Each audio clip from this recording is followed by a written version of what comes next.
Prende forma a Montevago percorsi visivi il museo open air tra i ruderi del terremoto del 1968 che avvenne nella Valle del Belice, che sarà inaugurato il 14 gennaio prossimo.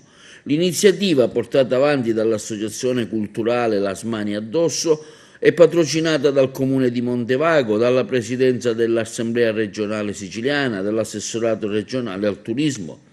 È stato portato avanti infatti un certosino lavoro di ripulitura delle architetture e degli spazi interessati per riportare alla luce percorsi, le aree un tempo vissute, gli antichi pavimenti coperti da strati di terra e ruderi che ospiteranno le installazioni destinate alle opere d'arte realizzate da diversi artisti.